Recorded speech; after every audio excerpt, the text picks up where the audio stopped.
राजनीतिक तपिश एक बार फिर बढ़ती दिखाई दे रही है।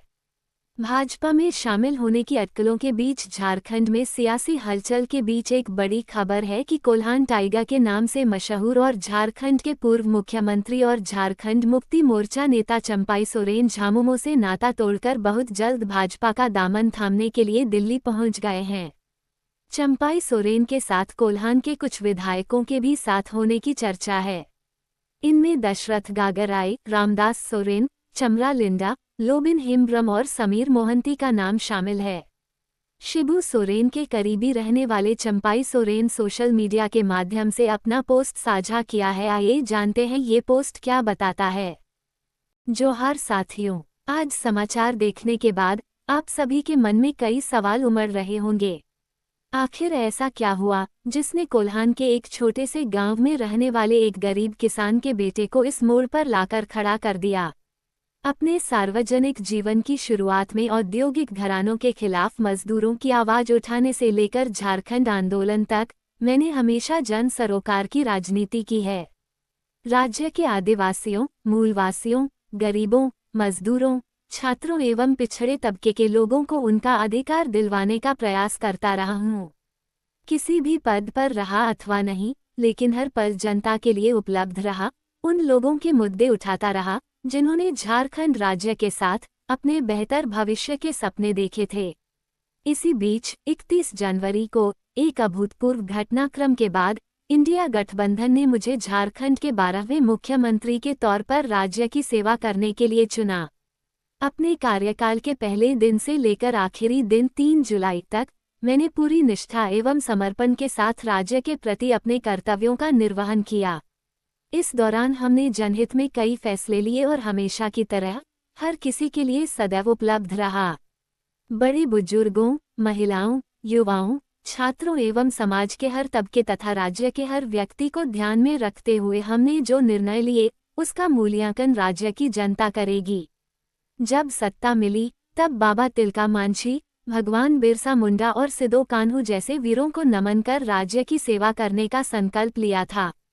झारखंड का बच्चा बच्चा जानता है कि अपने कार्यकाल के दौरान मैंने कभी भी किसी के साथ ना गलत किया, ना होने दिया। इसी बीच हूल दिवस के अगले दिन मुझे पता चला कि अगले 2 दिनों के मेरे सभी कार्यक्रमों को पार्टी नेतृत्व द्वारा स्थगित करवा दिया गया है। इसमें एक सार्वजनिक कार्यक्रम दुमका में था, जबकि दूसरा कार्यक्रम पीजीटी शिक्षकों को नियुक्ति पत्र वितरण करने का था। पूछने पर पता चला कि गठबंधन द्वारा 3 जुलाई को विधायक दल की एक बैठक बुलाई गई है, तब तक आप सीएम के तौर पर किसी कार्यक्रम में नहीं जा सकते। क्या लोकतंत्र में इससे अपमानजनक कुछ हो सकता है कि एक मुख्यमंत्री के कार्यक्रमों को कोई अन्य व्यक्ति रद्द करवा दे? अपमान का ये कड़वा घूंट पीने के बावजूद मैंने कहा कि नियुक्ति पत्र वितरण सुबह है, जबकि दोपहर में विधायक दल की बैठक होगी, तो वहां से होते हुए मैं उसमें शामिल हो जाऊंगा। लेकिन उधर से साफ इनकार कर दिया गया। पिछले 4 दशकों के अपने बेदाग राजनीतिक सफर में मैं पहली बार भीतर से टूट गया। समझ नहीं आ रहा था कि क्या करूं। 2 दिन तक चुपचाप बैठकर आत्मा मंथन करता रहा, पूरे घटनाक्रम में अपनी गलती तलाशता रहा।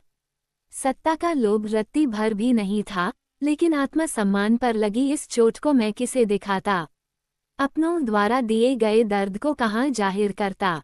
जब वर्षों से पार्टी के केंद्रीय कार्यकारिणी की बैठक नहीं हो रही है और एकतरफा आदेश पारित किए जाते हैं, तो फिर किससे पास जाकर अपनी तकलीफ बताता?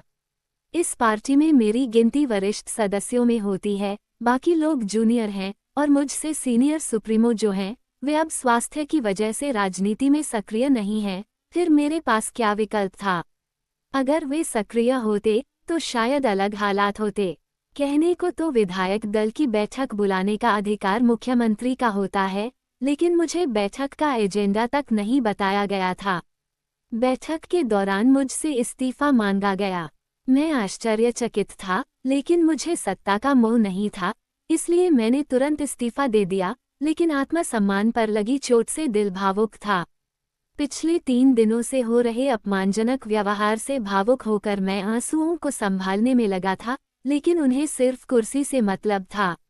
मुझे ऐसा लगा मानो उस पार्टी में मेरा कोई वजूद ही नहीं है, कोई अस्तित्व ही नहीं है, जिस पार्टी के लिए हमने अपना पूरा जीवन समर्पित कर दिया। इस बीच कई ऐसी अपमानजनक घटनाएं हुई जिसका जिक्र फिलहाल नहीं करना चाहता। इतने अपमान एवं तिरस्कार के बाद मैं वैकल्पिक राह तलाशने हेतु मजबूर हो गया। मैंने भारी मन से विधायक दल की उसी बैठक में कहा कि आज से मेरे जीवन का नया अध्याय शुरू होने जा रहा है। इसमें मेरे पास 3 विकल्प थे। पहला, राजनीति से संन्यास लेना, दूसरा, अपना अलग संगठन खड़ा करना और तीसरा, इस राह में अगर कोई साथी मिले तो उसके साथ आगे का सफर तय करना। उस दिन से लेकर आज तक तथा आगामी झारखंड विधानसभा चुनावों तक इस सफर में मेरे लिए सभी विकल्प खुले हुए हैं। एक बात और, यह मेरा निजी संघर्ष है, इसलिए इसमें पार्टी के किसी सदस्य को शामिल करने अथवा संगठन को किसी प्रकार की क्षति पहुंचाने का मेरा कोई इरादा नहीं है। जिस पार्टी को हमने अपने खून पसीने से सींचा है, उसका नुकसान करने के बारे में तो कभी सोच भी नहीं सकते।